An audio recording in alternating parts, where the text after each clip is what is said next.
Red Wave. This is Beware of Bulldogs. My name is Caleb Nail. That's Caleb Pletz. As the chat fills in, Caleb, another win for the Bulldogs. But first, tell me about the weekend. How was your weekend, my friend? Weekend was nice. Had a lot of dad time this weekend with my son. My wife had a work event, and then also spent some time with your wife. So it was good. We watched some football on Saturday, as much as 5-month-old can. But just a lot of family time, and it was good. Good to hear, man. Yeah, we had a wonderful weekend as well. We celebrated my grandfather's life. And thank you, Red Wave, for allowing me to do that. I really appreciate it. We are back on our regular schedule. One of the words that I found is the hardest for me to say, Caleb, is regularly.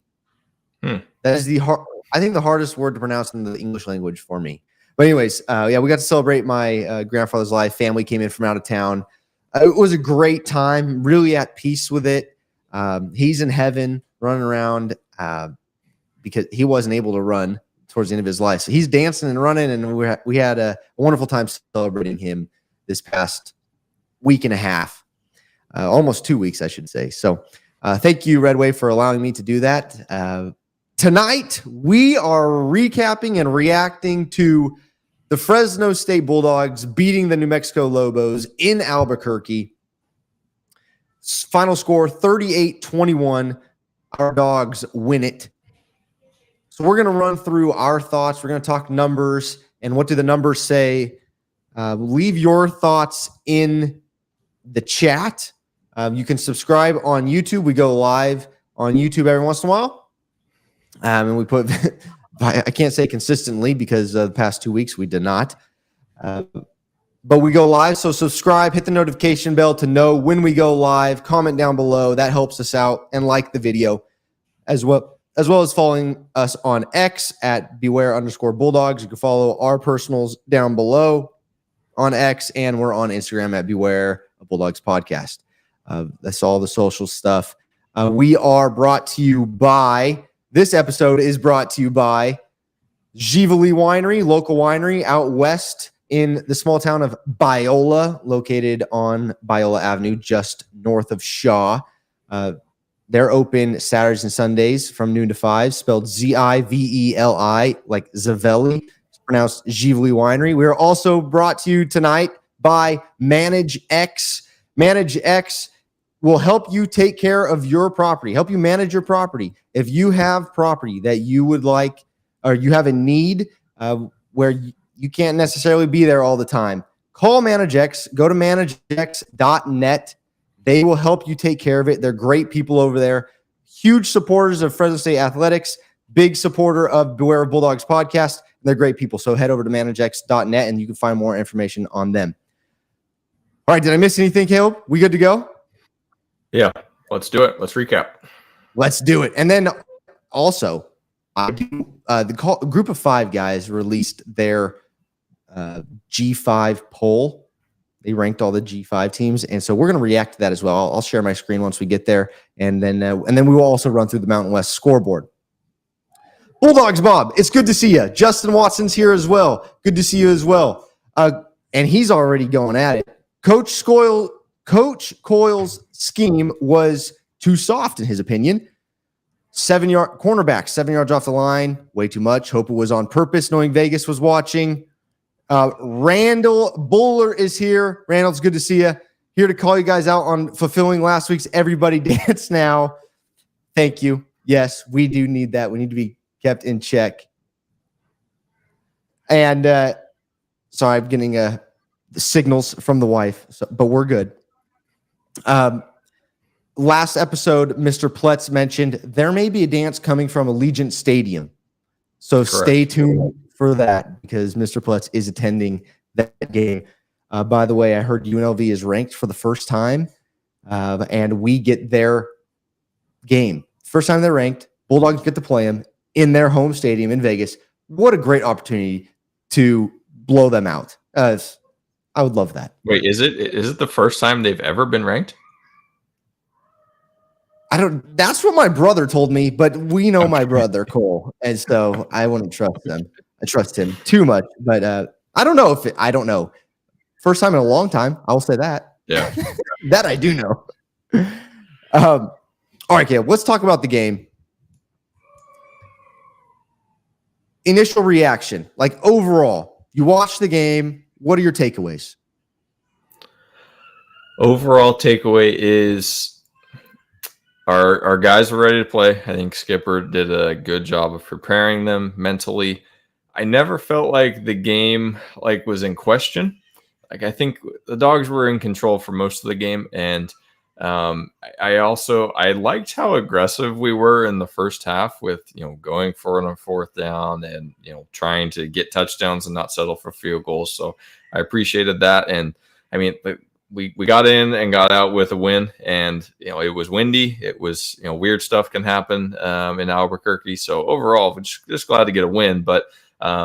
Yeah, I wish that we maybe could have tightened things up a little bit more on defense, but at the end of the day, the victory is the most important stat in the stat sheet. So overall happy, but yeah, certainly lots that we can improve on. Yeah, I agree. And it's funny. So we're 3-1 on paper. We look pretty good. I mean, there's production offensively. Our defense has performed well.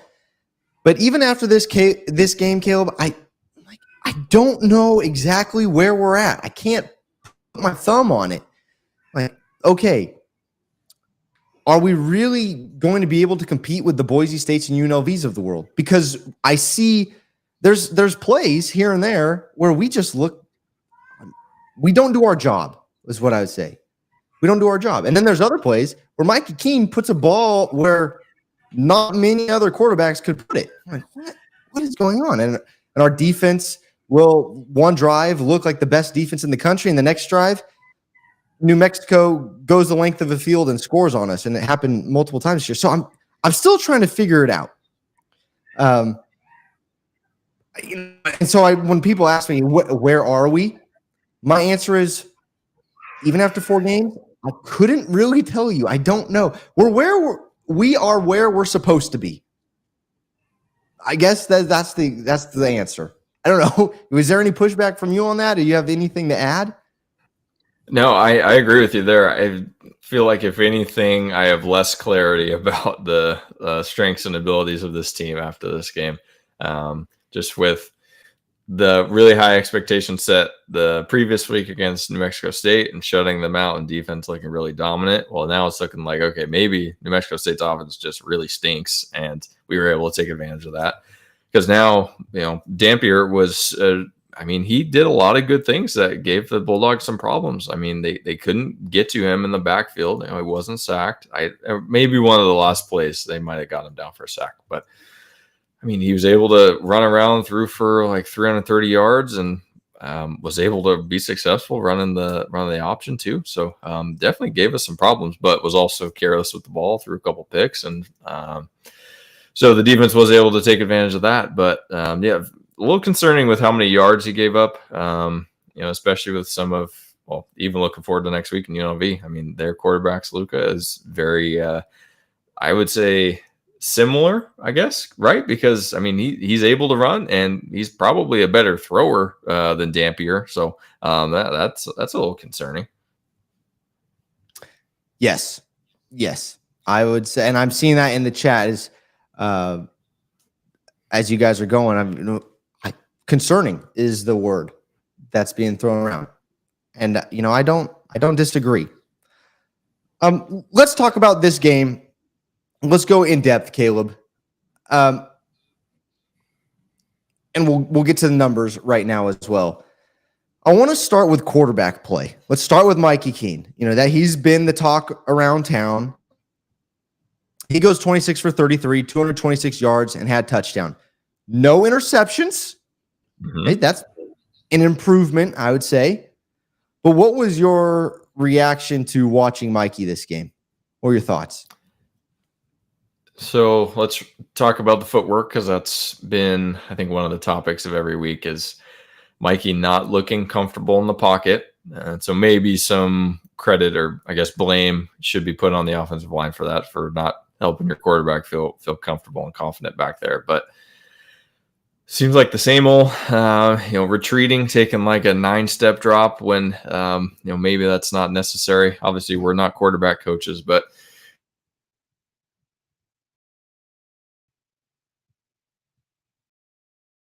feeling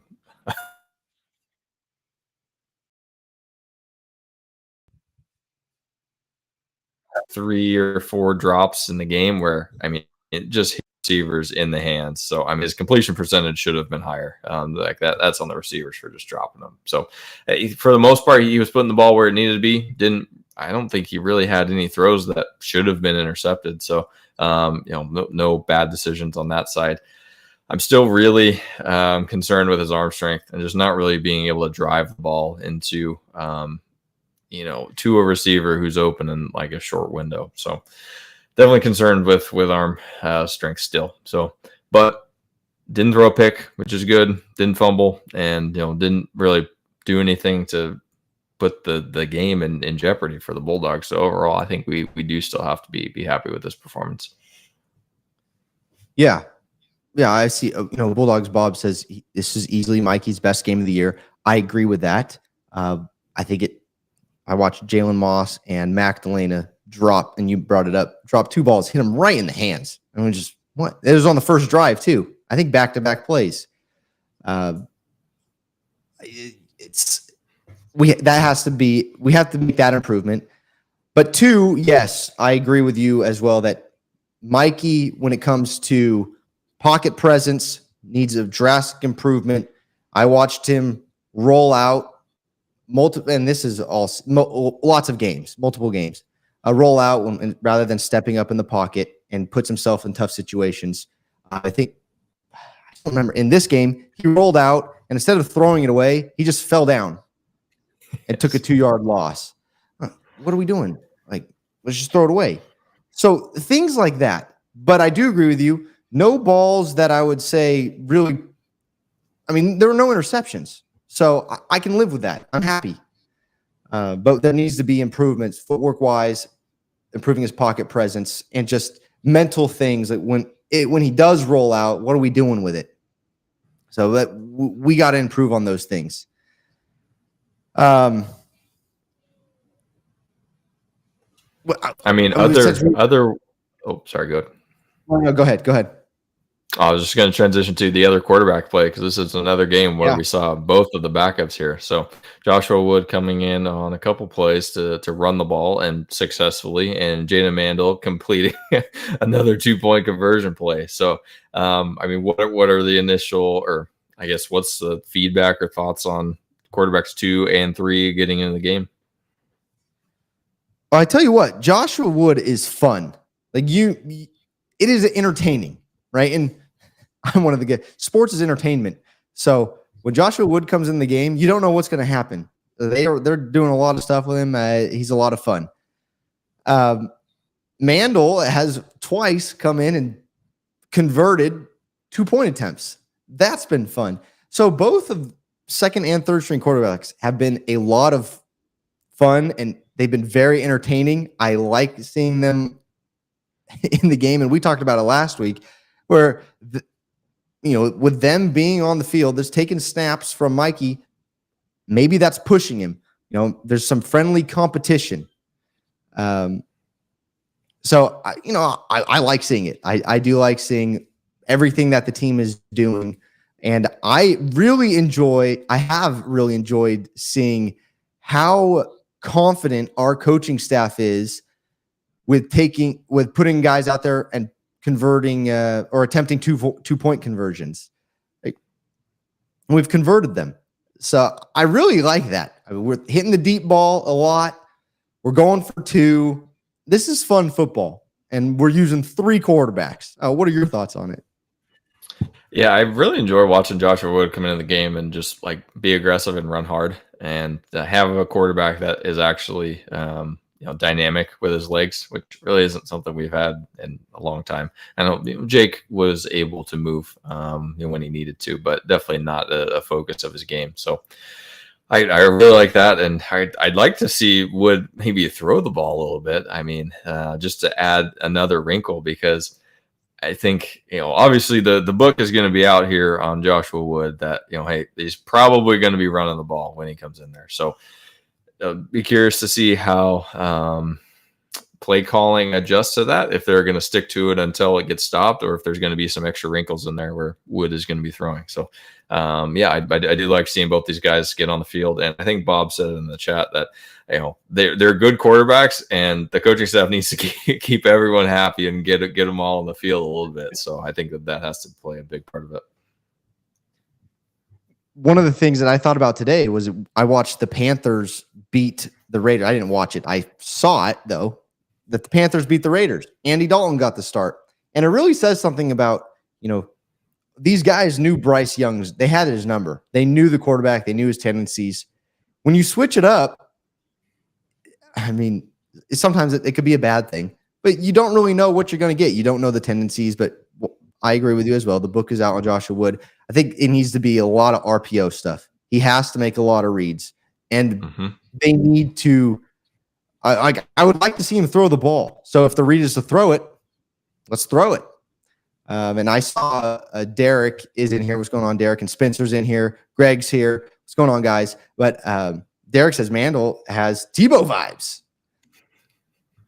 Hey, man. Could be. Yeah, I mean, he's kind of got a similar stature. I'm really excited about the quarterback and what we have there. You want your best players touching the ball, and if 3 quarterbacks are, I'd say, in our top 8 of our best players, I want them touching the ball. So, how is Andy Dalton still playing? Randall asks.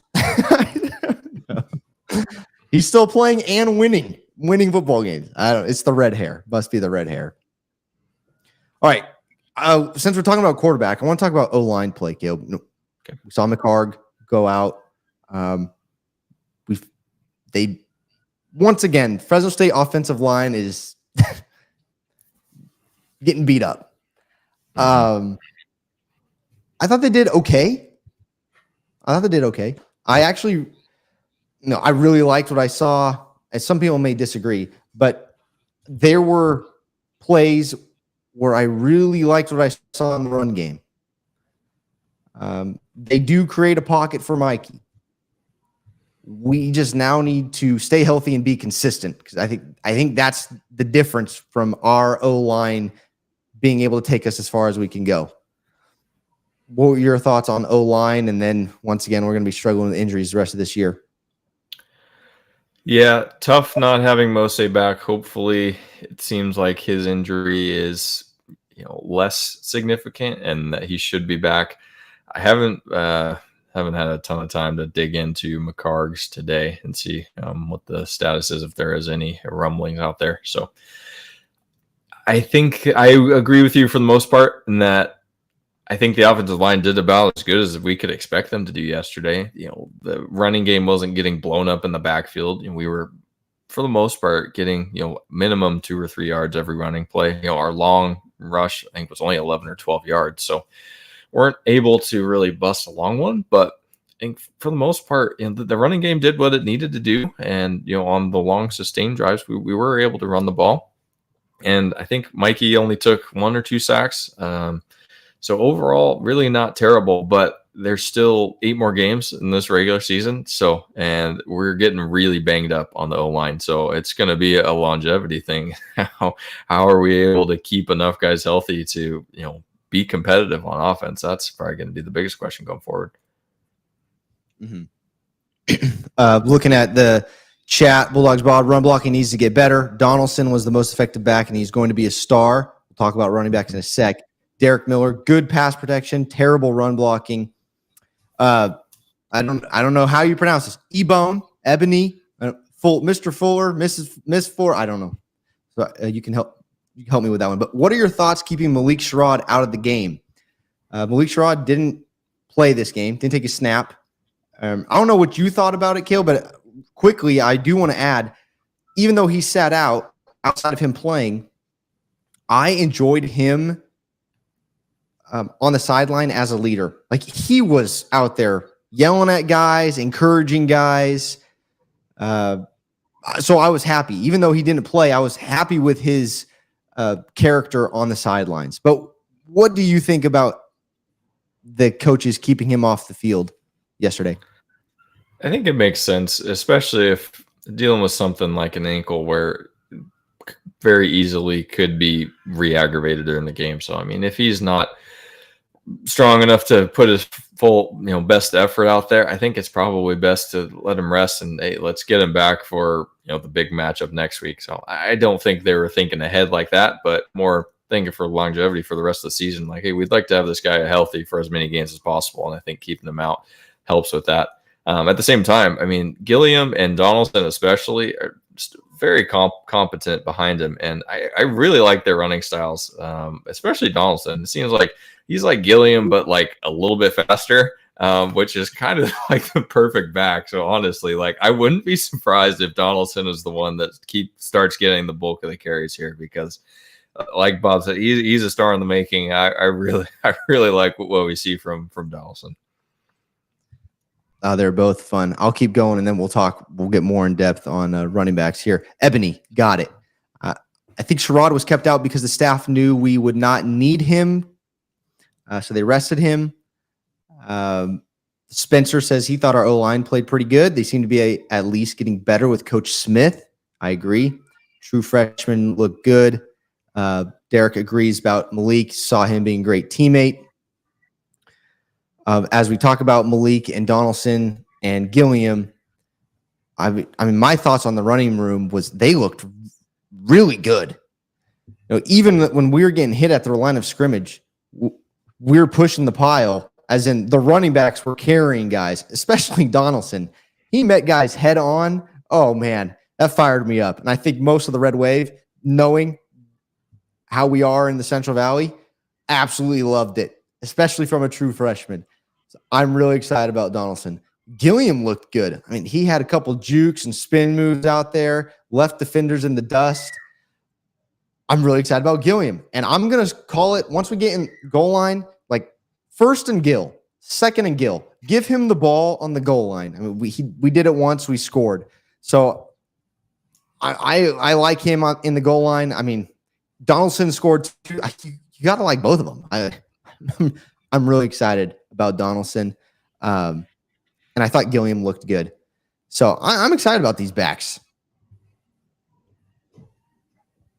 You have any thoughts on anything to add? I know you said a couple things, but yeah, I think so. I think we pretty much covered it. And hopefully Malik is able to come back and be a bit of a change-up back, because Gilliam and Donaldson kind of similar style in terms of, hit the hole hard, straight ahead, and maybe make one move. But where Sherrod is a lot shiftier and maybe can make a guy missed and break a long one. So yeah, good to have both of those styles, with running the ball.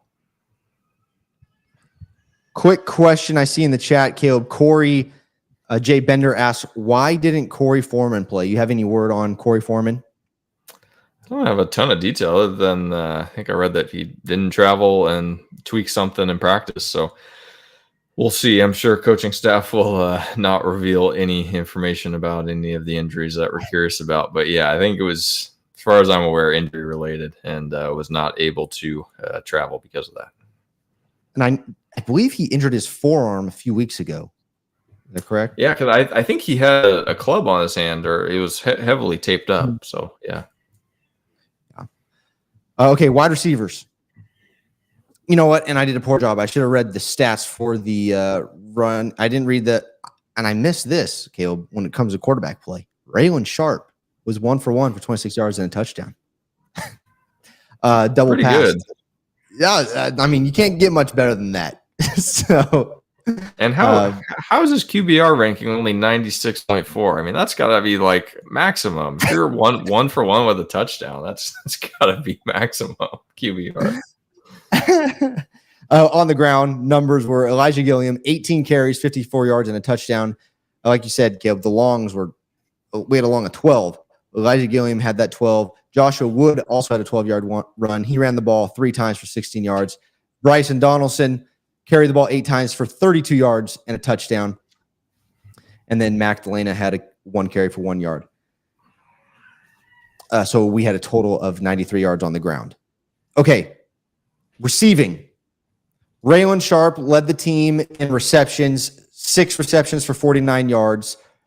Mac had 3 catches for 47. Josiah Freeman, 5 for 46 and a touchdown. He had the first touchdown. He got hit pretty hard on that as well and held on to the ball. I thought that was good. Jalen Moss, 3 for 40. Cam Beecham, 2 for 31 and a touchdown. Elijah Gilliam had 4 catches for 15 yards. We saw Richie Anderson had a catch for 7. Nathan Acevedo, 1 for 6. Lyndon Rivera, 1 for 6. A nice catch, too. That one catch. It was reviewed, and I thought it was a catch. I don't know. Did you see it, Caleb? I thought it was a catch. He got his hand underneath it. Yeah, it seems like those borderline calls are going more toward a catch and rather than not. So, yeah, it seemed like a catch. And then Jake Boust also had a catch for 5 yards. I should shout out Brock Liam, tight end. I think he's a freshman. He caught the pass from Mandel on the 2-point conversion. Thoughts on the wide receivers and tight ends and how they performed Saturday?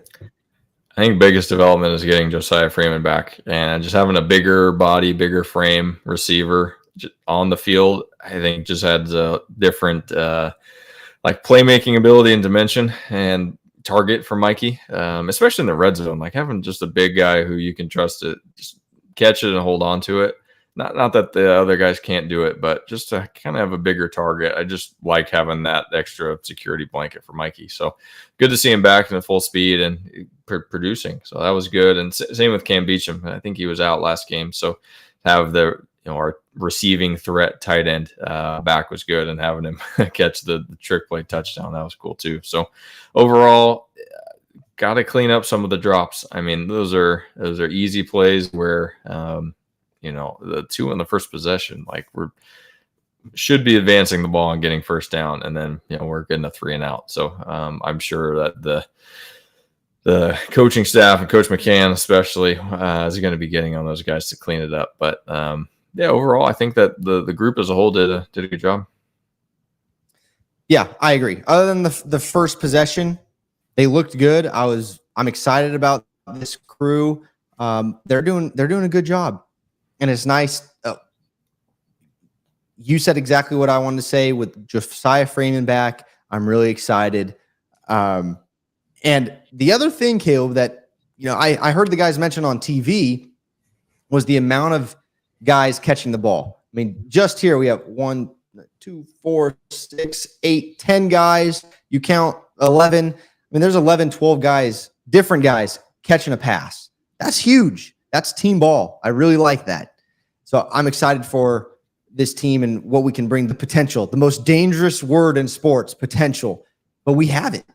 And I'm really excited to see what they can do. Let's see what the chat is saying. Everybody's hitting the Lobo defense, running backs, wide receivers, even Joshua Wood. Actually, before we went live, that's what Caleb Pletz was saying. He's like, he brought it up that he loves Joshua Wood and how he's trying to truck people. I don't know how I feel about that as a former quarterback myself, but yes, I do love that. I do love that. Ebony Malachi Langley, middle linebacker, is my son. I appreciate your platform. Well, Ebony, we appreciate you and your family and your son. I'm going to give something away. He does have my play of the game. So it's true. He does. I shared with you earlier, Caleb. I'm not lying. We missed Freeman is what I'm seeing from everybody. Freeman's looking good. It's nice to have Freeman back. Now Derek says, loved how much we spread the ball around. Jonathan's here. Go Dogs, baby. So everybody's excited about this wide receiver room. And I think as we should be. We've seen a lot of good things from them this year. There's a lot of playmakers. And another thing I'll add is I was excited to see Raylan Sharp get more involved because he's been there, but I don't feel like we've said his name a whole lot. Leads the team in receptions, and then as well as Josiah Freeman right after him. This is a totally different offense and totally different passing attack when you have Josiah Freeman, big body, Raylan Sharp, Mac, Jalen. Like, there's a lot going on here. So I'm excited about this. Let's talk defense, Caleb. Or anything else you want to add offensively? I think we pretty much covered it. Okay, defense. Started out like I was saying, I think it was first possession, Malachi Langley forces a fumble, and we get the ball. And I think that set the tone for this game. So there, I gave it all away before we even got to this segment, but I gave it all away. But Tuasivi Nomura leads the team in total tackles with 16. Dean Clark had 11, and Alzillian Hamilton with 5. We didn't have a sack. Like we said, Dampier was tough to bring down. But we did have 4 total tackles for loss. We had 2 interceptions, one by Alzillian Hamilton, one by Julian Neal, and they were gimmies. I don't know what Dampier was thinking throwing those, but I'll take it. And then we had that forced fumble. So 3 turnovers forced by the defense. Caleb, I will say this. We have to be better. I mean, we gave up 338 yards through the air and 147 on the ground. If we play a team that is more disciplined, like we are this weekend against UNLV, they're not going to be so kind to us to give us the ball 3 times. We're going to have to lock down. What do you think it was? Was it the threat of Dampier? I think it was that, but he beat us through the air a lot. You can answer that question, but as well as tell us what your thoughts were about overall on the defensive side of the ball.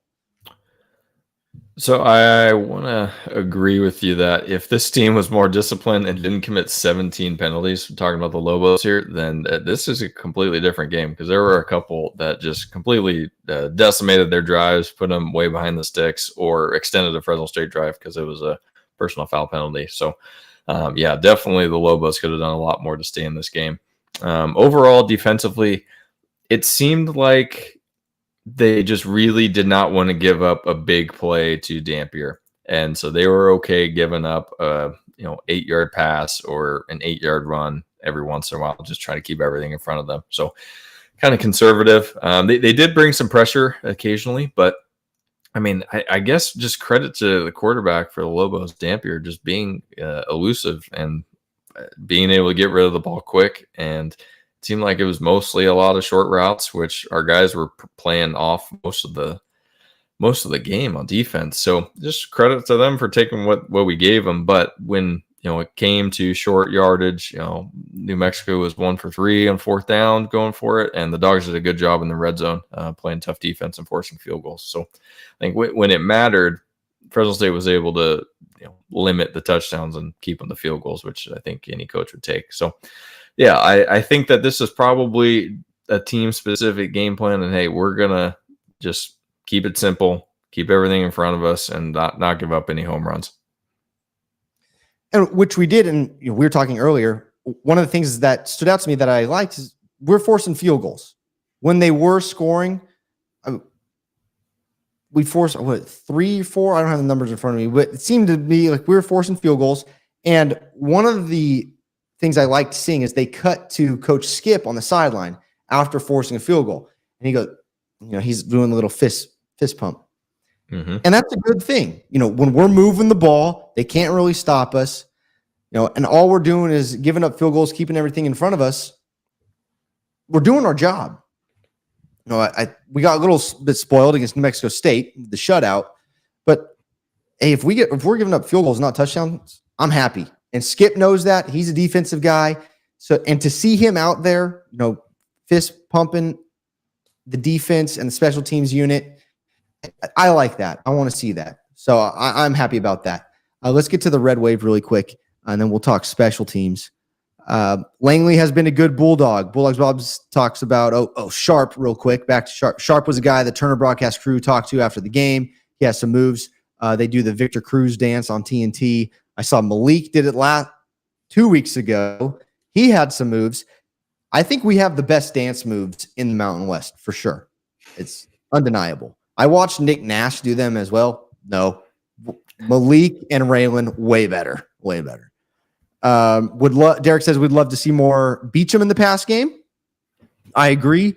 I have been reluctant to talk about tight ends in the pass game because last time we focused on the tight end in the pass game, he ended up transferring. So we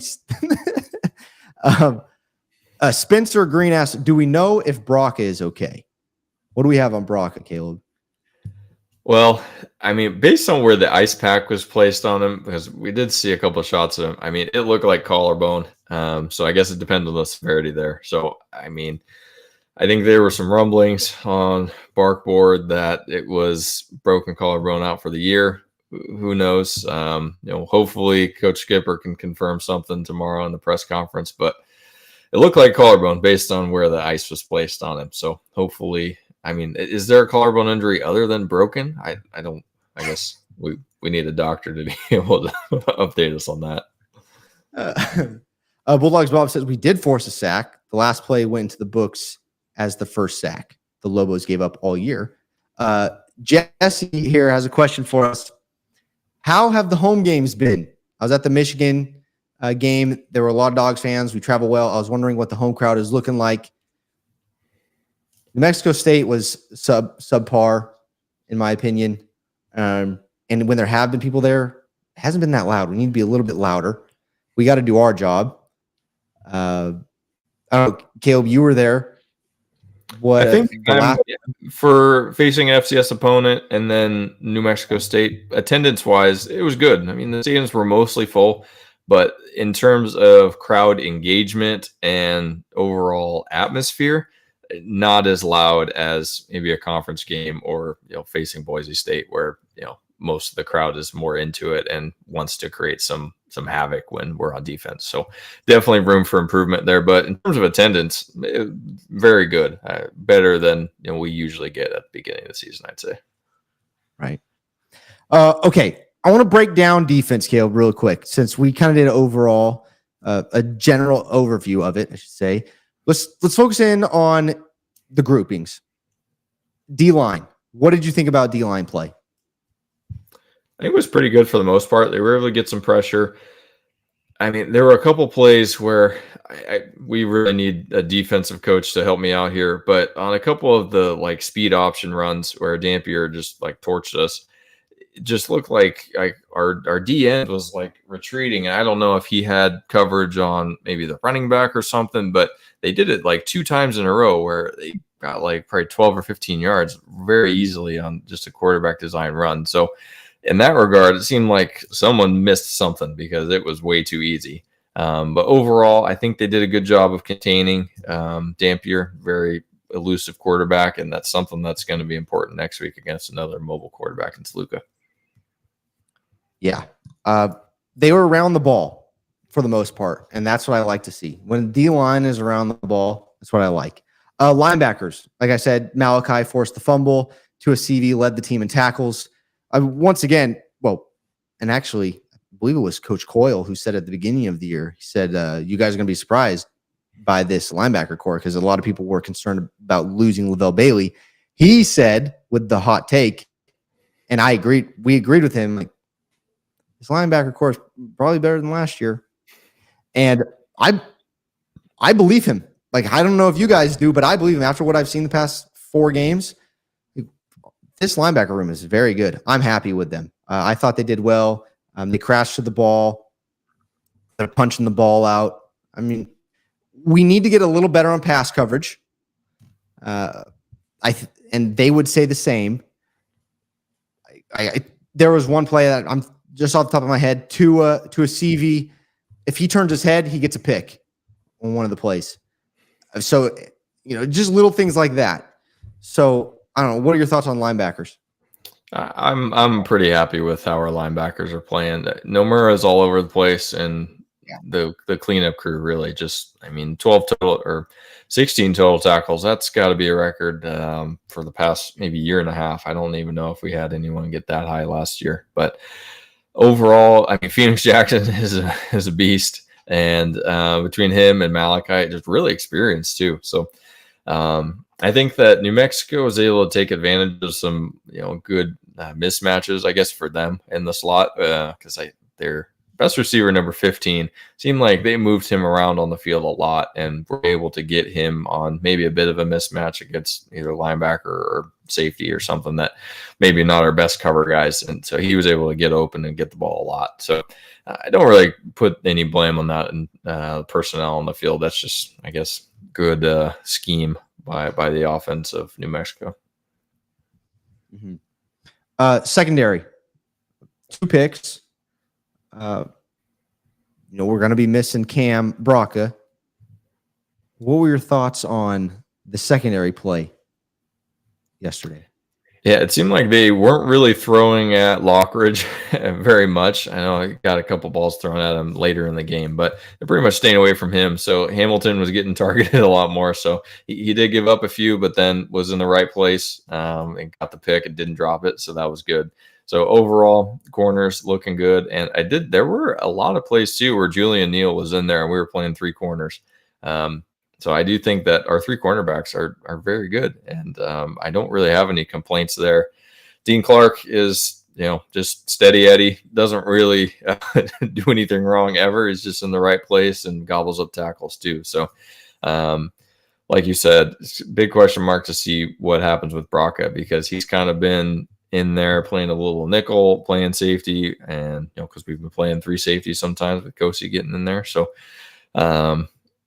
gonna test the depth. We also have Davis, the local guy, 11, Jaden Davis. So we do have a little bit of depth in terms of guys that we feel confident on the field, but definitely going to be tough if Braca is out for an extended period of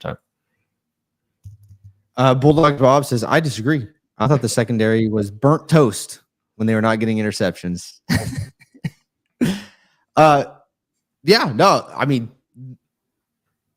We said earlier, Caleb, like defense struggled stopping them. So it goes back to our conversation at the beginning about overall like the consistency. Like we see a flash here, see a flash there, and then they march down the field and score a touchdown. What happened? And they throw for 338 yards. So I heard Skip say this last week against New Mexico State. Like we put 4 quarters together. That's what we wanted because he wanted them to be more consistent after the Sacramento State game, which I agreed with him. And he thought they did that against New Mexico State. Even though we won this game, I thought it was more like the Sac State game rather than the New Mexico State game, where we didn't put a full 4 quarters together. We seem to take drives off. We can't be doing that. So I think it goes both ways for the offense and the defense. It takes 2 to tango, and we need our offense and defense performing at a high level on both sides of the ball. And we just haven't seen that at a consistent basis. So special teams. Let's talk about special teams. Actually, let me get to the Red Wave real quick because I know we're going to miss some. I'm going to miss some people. Dogs need a spy. Andy's here. Oh, and I saw Andy ask a question. Oh, yes. He's staying at the Holiday Inn Express across the street in Vegas and will be looking for a tailgate. Somebody go reply to Andy. Who's there? What's going on? Plus, you will be there. I don't know. You got any word on what you're doing? No plan to tailgate. We're going to have my 5-month-old son and my 7-month-old nephew with us. So it'll be a lower key. Hopefully they're both awake for some of the game. All right. So if you guys have anything for Andy, let him know. Patrick here, special teams defense looked lost defending the 2-point conversion. Oh yes. I wrote that down actually. That was as often as they see it when our side runs it, we should have been more prepared. Yes, I can't say it any better than that. We aren't talking. Oh, that must have been earlier. Young tight end looked good. Dogs need to spy on UNLV QB, and Bulldogs Bob asked, "Is Jackson fast enough to be a spy?" What do you think? I think so. I do too. I think between him and Tuasivi, I mean, they're the 2 fastest linebackers, I think. So I'd like to see him try. And if he is able to contain him, I mean, he's also can put a big hit on too. So I'd like to see Phoenix try to do that. All right, let's talk special teams. So let me get there. Kicking wise, Dylan Lynch went 3 for 3 on extra points and 3 for 3 kicking field goals, long of 42. You can't ask for anything more than that. That's perfect. Any thoughts? Yeah, Dylan did his job. A couple touchbacks too, which is good. So no funny business in the return game, except the New Mexico guy did, I think, take one off the face mask, and so they did start one in pretty poor field position. But even dealing with the wind, being 100% is definitely good. I think I was probably most excited about only having to punt 3 times. It seemed like we had less possessions this week than in previous weeks, but to only have to punt 3 times, I think, was really important. And I think Clay's average was a little bit better this week too. So hopefully, getting the confidence up a little bit in our freshman punter. Average of 44, long of 47, down 1 in the 20. Did have 1 touchback. I liked what I saw from Clay. I can see his confidence growing each game. So I'm really excited. And like Lynch has been very good. I think he's missed 1 all year that I can remember, maybe more. But only 1 that I can remember. So that's good. So yeah, I was happy with specialty. What about returning? What did you think? I mean, nothing really happened in the return game. Yeah. So yeah, no comment. I mean, didn't create any problems. So I guess that's a good thing. Yep. As the specialists say, if you're talking about them, that's a bad thing. And we got nothing to say about them today. That's a good thing. So, all right, let's get to our player of the game, Caleb. This one was a little tougher. You and I were both deciding who was going to be. Offense, defense, trying to pick a player.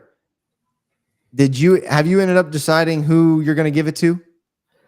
Yeah, I think I'll go defense, and just for the sake of him flying around the field, I feel like I have to give it to Tuasivi because he was just in on so many plays. I know, Malachi had a really important play with that I'm sure we'll talk about shortly, with forcing the fumble and really kind of creating some momentum for Fresno State to take an early lead, which I think was really important. But I mean, full game scope of work, Tuasivi was really important with just cleaning up a lot of tackles and keeping everything in front of him.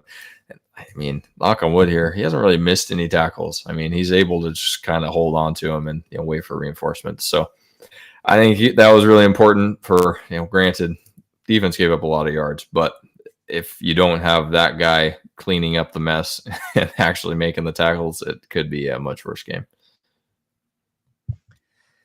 Yeah, this one was tough for me. Keene had a good, clean game. But I think, when I look at it, the difference maker when it comes to setting the tone and having momentum, it was really 2 players, but I'm going to give it to the true freshman, Bryson Donaldson. He got his first touchdown. But the way he ran the ball, and same with Elijah. The other guy was Elijah. The way both of them ran the ball, I thought gave us a lot of momentum. You saw the guys on the sideline get fired up with the way that they were running the ball. I think it kind of set the tone for the team after the forced fumble. But, this is the way we're going to play tonight. And then I think it really annoyed the Lobos, and it made it a pain on them to tackle. Because who wants to tackle that? So just for that reason, I'm going to give it to Bryson because he's a true freshman. First, his touchdown, and I thought he ran the ball downhill with a head of steam that nobody wanted to tackle. But a 1B is Elijah Gilliam as well. Yep, good point there. I do want to go. Bob said something useful or something I meant to bring up regarding special teams, and that the onside kick, our recovery, that we really, it seemed like New Mexico should have had the ball in that one. We got lucky with that penalty. that was a very bad showing by the Hands team, and I think that might have been Gilliam actually that kind of coughed it up. So I was not impressed by that. So thanks, Bob, for bringing that up, because I meant to mention that. When it comes to player of the game as well, I was just thinking about this. You could give it to Lynch. He doesn't knock those through. You could argue they're gimmies. The other guy is Raylan Sharp with 6 receptions, 49 yards. I was talking to my brother. He really liked Josiah Freeman. So there, I think this was really a team effort. There wasn't like one big standout in this game. So this was football team effort. When it comes to players of the games, Bulldogs Bob says Sharp and to a CV. Derek says Alzarian and Hamilton for me. They attacked him often and he made them pay. Ebony says number 8. I agree.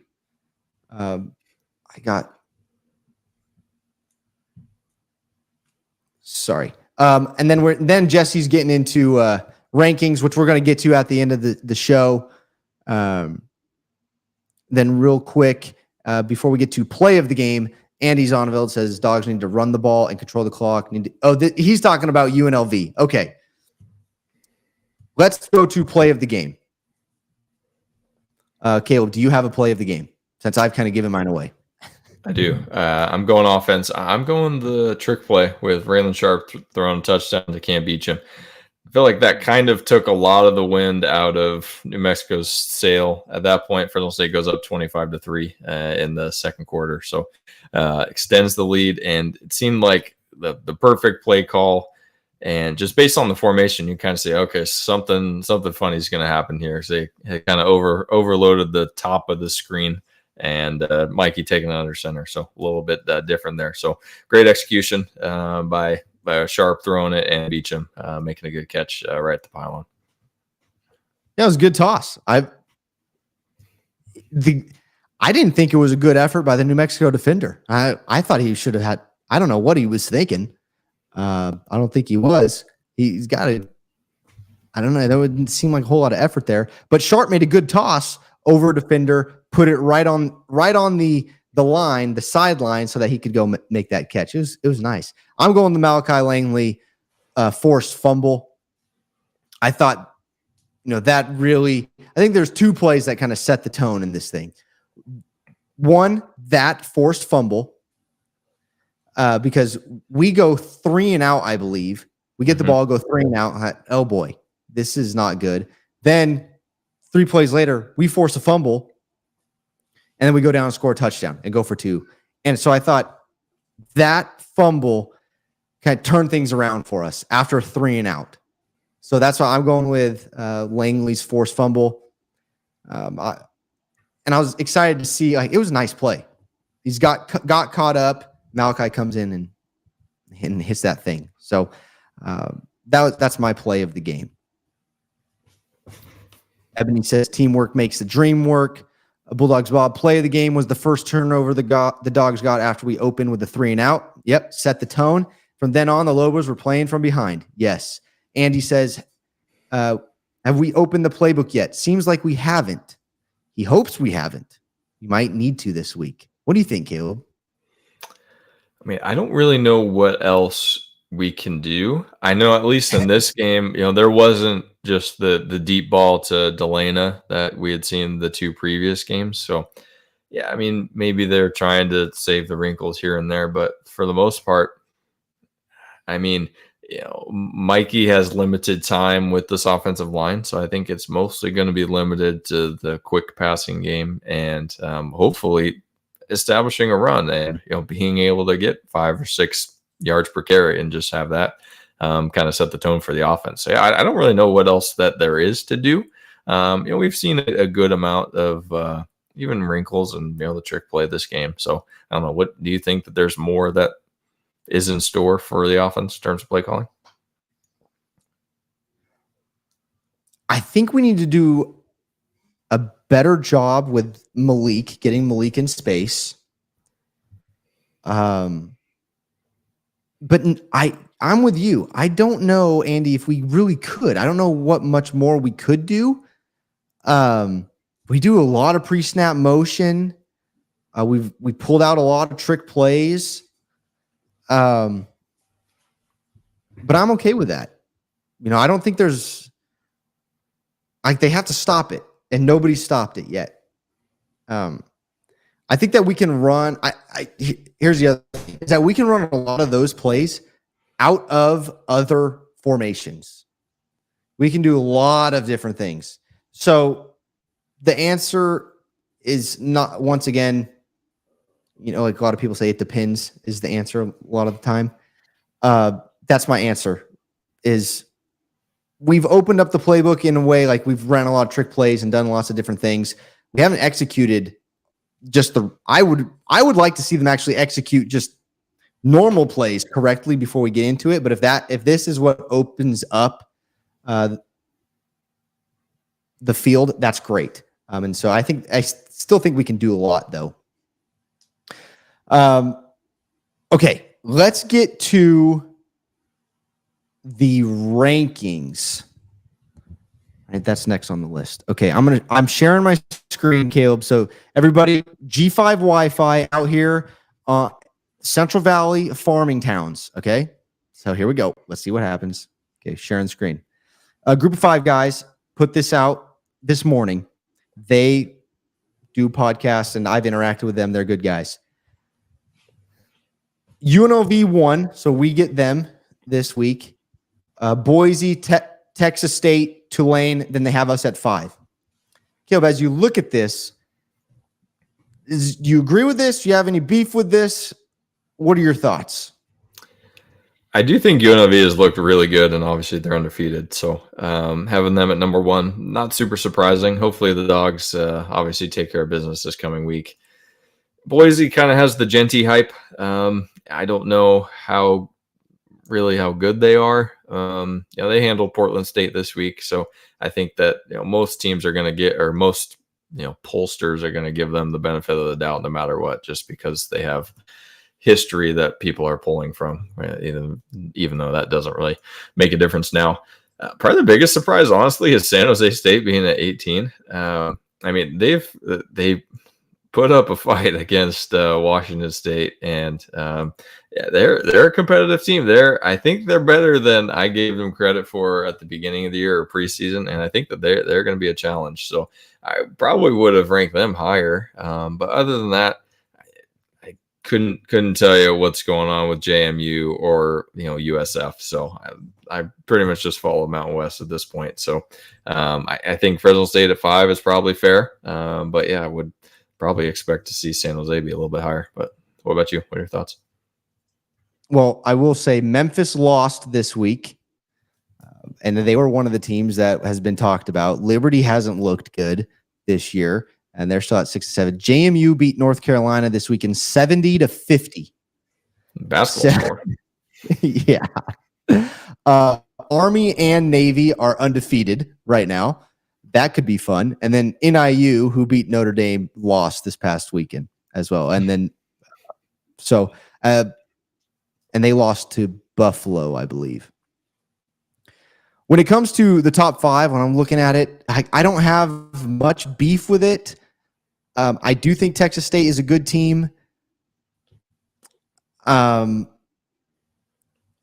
though, if I think the Mountain West has the top 3 teams as of right now. Like I said at the beginning of the podcast, I don't really know where to put Fresno State right now. But after watching Michigan beat USC, and Michigan's getting better, and they started orgy that game.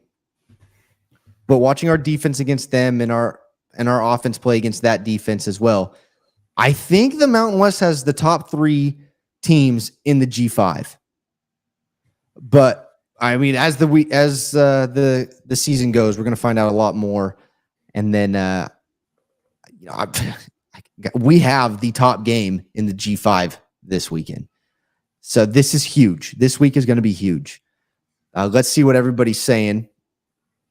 Texas State, give me a break, Andy says. UNLV isn't ranked in the AP, but they are ranked in the coaches poll. Tulane not great either. Ideally, we beat the Rebels and Washington State, beat Boise this week, so they will be ranked when they come to Fresno. Perfect. That would be fun. Nash is the real deal, Andy says. I agree with that. I think Nick Nash is very good. Carrie, what's going on, Carrie? UNLV's wins don't look as impressive. I would agree with that. Houston is not good, and they beat Houston pretty good. And the rest of their wins have been So, but now, could you say the same thing about Fresno State? Yeah, you could. I mean, up to this point, Fresno State's best win is Sac State, honestly. I mean, New Mexico hasn't won a game. New Mexico State stinks. And I mean, Sac State is going to be competitive, at the FCS level. So, I mean, that might be the best win of the season so far. Yeah, I think you're right there. Okay. Last but not least, let's get to the scoreboard. We're going to run through the games. Maybe we should have done that before we talk about the group of 5 rankings. But here we go. I'm going to share it. Share this tab instead. Okay, here we go. San Jose State, like I said, put up a good fight against Washington State. Took them to OT, 54-52. Did you get to watch that game, Caleb? I didn't get to watch any of it, but my dad just texted me and said it was a crazy game and a lot of fun, a lot of offense. Yeah, look, I didn't either. I saw about a couple plays, and it was at the end of the game. It was wild. Utah State lost to Temple, 45-29. You mentioned when we ran through these games, I was buying Utah State and getting away from the 0-3 Temple Owls, but Utah State's not looking good this year. It's not good. Well, that was just the home underdog principle. It's hard to pick against that. Nevada crushes Eastern Washington 49-16. Nevada's got a decent team this year, Caleb. I think they're going to be a problem for a lot of teams. Like, they will be able to compete. Colorado State finally gets their win in 27-17 over UTEP, a bad UTEP team though. Wyoming continues their fall. I mean, gets smoked by North Texas 44-17. Boise, like we said earlier, defeated Portland State 56-14. J&T 11 carries, 127 yards. A better game from Madsen, 188 yards and 3 touchdowns on 18 pass attempts. And then we had Hawaii beat Northern Iowa 36-7. Shager, 374 yards and 4 touchdowns. So, overall, we're starting to see teams separate in the Mountain West and who they really are. The first 3, I should say 4 games. So we're still going to need a couple more games. Like next week is going to be huge for the Mountain West. But first 3 games, in my opinion, you really start to see who teams are. And so, like Colorado State, not living up to the hype, in my opinion. Wyoming, bad. Did not think they were going to be this bad. Nevada is going to be competitive. They'll give teams problems if the other team doesn't show up. Utah State, not impressive. So, what are your thoughts overall after 4 or 5 games for some teams in the Mountain West? I don't really think many of my opinions have changed. I think that, like you've kind of already mentioned, the top maybe 4 teams, if we're including San Jose State in that for the Mountain West, are very good and very competitive.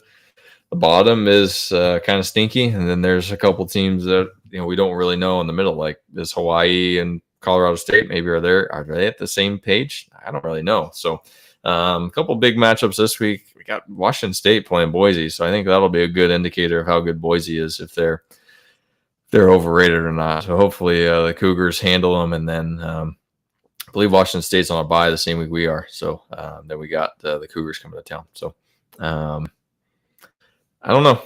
Still a lot of unknowns here, but definitely still some fun football ahead. Oh, I can't wait. Andy says Washington State quarterback is sneaky. Mateer, I believe, is his last name. I watched it. Really mobile. Need to keep them one-dimensional. I'm a little worried about that game with seeing what Dampier did to us. We got to keep Mateer in front of us. Bulldogs Bob, the Mountain West sucks outside of us, Boise, and maybe San Jose and UNLV. Yeah, I agree with that statement. I jumped on the hype train early before the season about Mountain West being the top G5 conference. I don't know if we are. It's hard. I think we have some of the best teams. Like, we're top heavy this year. Mm-hmm. So, but that's going to make for an exciting end of the season as teams get closer to separating themselves. And with us playing UNLV in our 5th game of the season, this is huge. This is going to mean a lot for who represents the Mountain West and the Mountain West Championship. So, big game coming up Saturday. Caleb, is there anything that you want to bring up that we didn't touch on about the game against the Lobos last Saturday? Maybe one last compliment. I do think that Coach McCann called a good offensive game, and we mentioned that last week, in that it seems like he is getting better at play calling every week. So I did notice, okay, it seems like things are consistent, and he just seems like the offense is running pretty smoothly. So compliment there, and I think Coach Skip has got the boys running. 3 wins in a row after opening loss, so that's good. But now I think the real tests are coming in. So excited to see how the team reacts. Real quick, we weren't on here when the big news was announced, Caleb. Fresno State's going to Pac-12. Real quick, share your thoughts on this. I think it's exciting. I'm glad we're not getting left behind. I think that was always kind of one of my fears as a Fresno State fan, is that something silly would keep us from maybe getting to join the perceived better conference. So I think it'll be a good thing. Hopefully a couple other schools can join and make it more interesting, but I'm glad that we're still going to, get to play Boise and San Diego State every year, and getting to add Oregon State, Washington State too. I think is going to be fun. In terms of perception, I don't think, the Pac-12 is going to be respected like it once was. So that's going to be kind of funny. But if, revenue is going up and Fresno State share is going up, and I think that's a good thing because our athletic department needs the money. So at the end of the day, I think this is a dollars and cents move. So I think a lot of credit belongs to the president, Jimenez Sandoval. I think he's definitely involved in all of these conversations and realizes the importance of athletics. So I think I'm glad he's the president and kind of stewarding us into this new conference. Yeah, I have a lot of questions. I'm really excited. I'm pumped, but I'm curious in some ways about, okay, we're not going to be regional. We know that because they're talking about Memphis and Tulane and all these other and Texas schools and things like that. So we're not going to be regional. So they're trying to pull big schools in so that they can get more money for TV deals. But what was stopping the Mountain West or the original Pac-12 from getting these deals? That's just a question. I'm really excited for us to be there. But I want to know, okay, and I think it was also a perception thing. They had all the money. The Pac-12 had all the money left from the teams leaving, so it's a way better deal for other schools to go in and dive into that pot rather than try to, as what I've seen a lot of us say here is, keep the bottom feeders around and then we kind of leave. We're leaving them now and putting a big conference, fun conference together. So I'm excited about it. I don't want this to be a whack to Mountain West sort of thing where it was good for us, yes, but it kind of ended up in the same spot. I should say. Right. I don't want that to happen. I want us to work up. Like, we need to work with the playoff committee. Like, hey, we want to bid. All these different things. The last thought about it is there's only a couple baseball teams in there. I think only 4 teams in the conference right now have a baseball team. And then basketball wise, we have to get better. Like, we have 2 years to get better because it's going to be tough. Yeah, then we are going to be the team that is getting carried for basketball. But, I mean, it's only up from here with Coach Wahlberg, and we think that we're going to get on the right track with him for basketball. But, yes, I agree. We definitely do need to get better. All right, real quick, let's hit up the comments section. Andrew, what's going on, Andrew? Good to have you here. Pretty top heavy, it looks like. Bulldogs Bob. That is the reason why the Pac wants to rebuild with us and Boise. San Diego State and Colorado State are only in because of their markets. I agree with that. Lobos are dirty. You should host a live Pac reaction move stream during the bye week. I like that idea, Bulldogs Bob. Randall, better to be wanted no matter what. Good job, guys. Appreciate you doing this. We appreciate you, Randall. Thank you. It means a lot. Andy Zonveld, Caleb in. That would be me. You don't have a country internet issue. Time for a computer custom build. Hit me up. You got it. I will. I'm going to take you up on that, Andy. I'm going to hit you up. Vance, we'll get it together. I believe as well. So it's going to be fun. All right, Caleb. Live stream down. Recap for the Dogs. We are 3-1. Heading into a big week. Big week. We're going to keep you posted. I'm back in the thick of it now, so I'll be back on social media. We'll be doing this, and we'll be working hard to get things your way. And Derek leaves it. We need Valley kids on the basketball team. So we're leaving it with that. Let's get more Valley kids out there. We're going to be a brand. Fresno State Bulldogs is becoming a brand. The kids are going to want to come here, stay here, marry and live and build their family life here. And you know what? If you guys need a community, come on over to the Beware Bulldogs community. We have a great time. Look at everybody in the comments section. We have parents. We have fanatics. I love it. Thank you, guys. We appreciate your support. It means a lot to us. Hey, for God so loved the world, he sent his one and only Son, Jesus Christ, that whoever believes in him shall not perish, but have eternal life. If you have any questions about that, feel free to DM me. I'd love to talk Jesus with you guys. Hey, as always, thank you. We really appreciate it. And go Dogs. Go Dogs.